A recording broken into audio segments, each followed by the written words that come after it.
offensive linemen now with this team. First, what is that like? I mean, does it feel like that's happened quickly? But two, what is the mission for you guys over spring practice, but knowing you guys have to replace 4 starters from last year?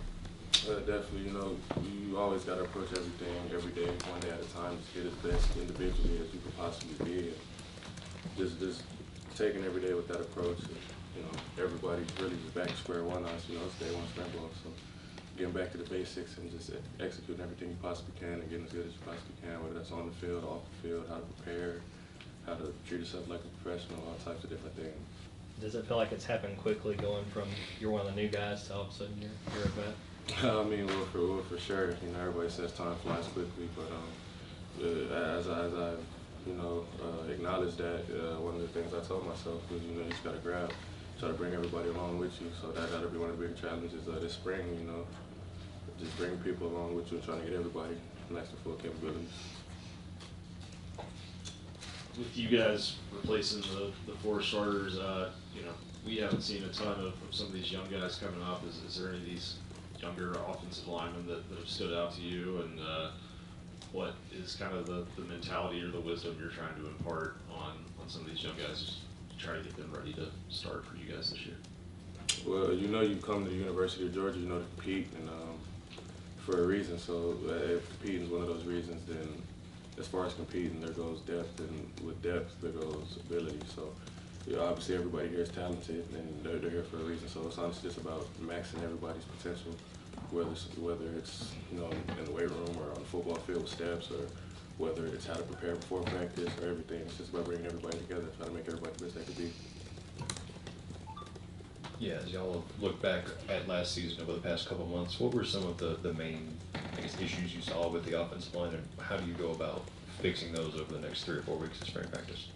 Well, I'm a firm believer, and you can't really dwell on the past rush. I'll fully be able to live in the future. So I don't see what reassessing anything we did last year would help any of the guys we have moving in the line this year. So we're really just trying to, like I said, focus on making everybody better.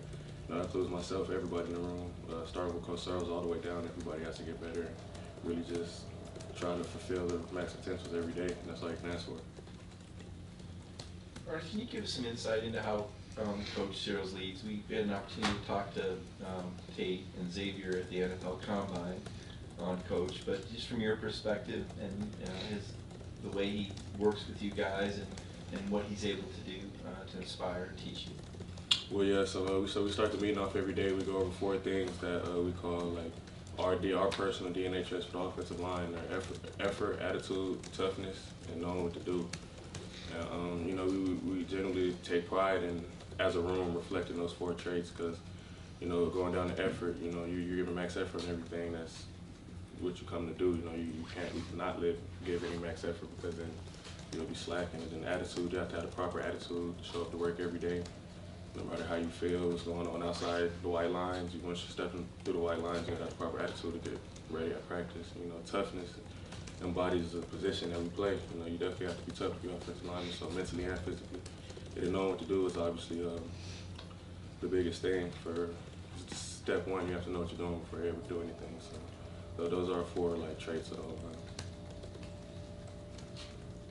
I don't know if you guys do end of season interviews with just like you and the position coach, but when you look at last season, how do you evaluate your year and heading into this spring? What do you expect primarily to be working? Everything. I'm a firm believer that nobody's perfect but the man above, so everybody can always get better at everything that they do. So I just try to reflect and look myself in the mirror every day and tell yourself you got to get better in everything, in all aspects of life, on the field, off the field, physically, mentally, everything. How comfortable do you feel switching between both left tackle and right tackle, but also moving potentially down into guard as well? I know you've obviously played primarily as a tackle for Georgia. Versatility is something that stands out next to people's names, so somebody can show up the versatile, it's a good sign. And you said it feels like the offensive line is back to square one going into spring practice. When you lose so many guys that have played so many snaps, does it feel like every snap, every rep is truly up for grabs between 8, 10, 12 guys? I mean, it's like that every year, regardless of who left, who came back. You have to show your worth on the field day in and day out. So I wouldn't say anything changed as far as people having to prove themselves in practice. Ernest, what did you see from Gunner over the last couple months since the Sugar Bowl, just how he's going about his work and ready for this year?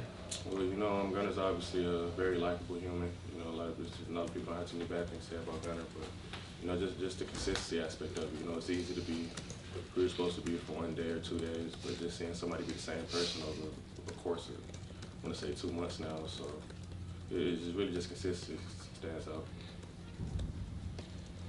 Obviously, the O-line and the offense in general had some goods and had some bad last year, didn't finish the way y'all wanted. Is there a sense of kind of urgency right now about atoning and getting better as an O-line and an offense as a whole? Well, you know, you want to get better at everything you do all the time. So, I mean, we're looking to assess, you know, everything as a team, not just the O-line, the offense. You know, everybody wants to get better in everything we do if we're going to be the best team that we want to be. And everybody has to constantly improve. So, you know, we're really just looking forward, you know, like I said, going back to the basics day one and starting from the ground up. It seemed like your freshman year, you kind of had said last year, Tate, the guys who are not afraid to call somebody out. Is there somebody who is emerging as that person so far, and is that important to have on the O-line? Definitely. Well, you know, as a position group where there's so much camaraderie that goes into the position, you know, all 5 guys have to move together as one, and if one person's off, if one's wrong, then all 5's wrong, and if one's wrong out of the 5, then the whole 11 of the offense is negative play. So we really just take pride in coming together as one, and really just the camaraderie it takes to be able to. I mean, leadership doesn't have to be from one person. You know, the leadership can be from multiple people. People can lead by example. People can lead verbally. You know, so really everybody just having that respect for each other, to know that if somebody's getting on you, that nothing's personal. Everybody loves each other here, and we all just want to be better and want the best for each other. Ernest, your coach has said that you were kind of beat up last year. Was it one injury, multiple injuries? Can you kind of walk us through it and how you're feeling now? Well, you know, I haven't, you know, played football since the last game, so I feel kind of good right now. But, you know, football is a tough sport. It's, you know, it's a knick-knack sport. Everybody takes hits, you know. Sometimes unfortunate situations happen, but it's the nature of the game. You know, you expect to play hurt, you expect to play through injuries, stuff like that. So it's obviously not an ideal situation, but it's just sport of football. I'm sure you'll get a better sense of this over these next few weeks, but the defensive line has lost a lot of guys from last year. What did you see from that group just during winter workouts and the work they put in to get ready for the spring? You know, the same thing I saw from the whole team.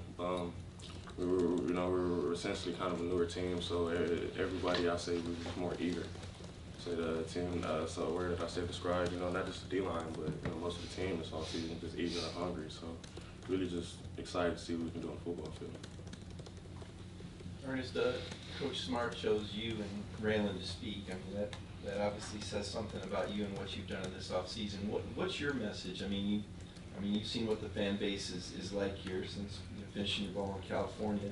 What would you tell the fans about what they should expect from Georgia football the upcoming season? Well, I just want to, first and foremost, you know, we don't really pay attention. We consider that rap boys, and we worry about what goes on in the building, honestly. So if we take care of what we take care of in the building, then that's all that really matters. But if we want to have one message to the fans for this year, to just be, you know, just thanks for the support. Keep supporting everything, and we gladly appreciate it. Yeah, just in seeing the defensive line, what have you seen out of Elijah Griffin, and what maybe makes him different given the size and speed that he brings as a freshman? Well, you know, like I said earlier, it's a lot of talented people here. Everybody's talented here, so it's just a matter of, you know, how people are going to work and what he's going to do for these next upcoming practices. So yeah, really excited to see what he could do. Ernest, Josh Jackson has been in the program now for a year to not play football for a very long time. What would you, how have you seen, I guess, his progress, first of all, from when he first got here to now, and can he potentially be somebody who could fit into this mix on the offensive line? I mean, for sure, when you think about just the nature of switching sports like that, let alone coming to a place like here, after now playing football for a long time, you know, it'd be a hard transition for most people, but, you know, he took it on the chin. You know, he came in with his head down, eager and ready to learn and get as good as he could possibly be, so he's another guy. really just eager to see what we can do in the spring and what he looks like, how it's coming together. One more question. What have you seen from Daniel Calhoun in his time coming into the program? This guy we've heard a lot about, but not really had a chance to put eyes on. Calhoun's a guy that he kind of embraces what we embrace as an O-line. You know, we just come in and, you know, we like to work and keep our head down and get as good as we possibly can. So just having that brotherhood camaraderie with each other and being able to talk to each other how we need to be able to hold each other accountable and get the best out of each other is one thing I'll say about anybody for sure, as far as, you know, just being one of the guys in the line room. Thank you, Ernest. Thanks, sir.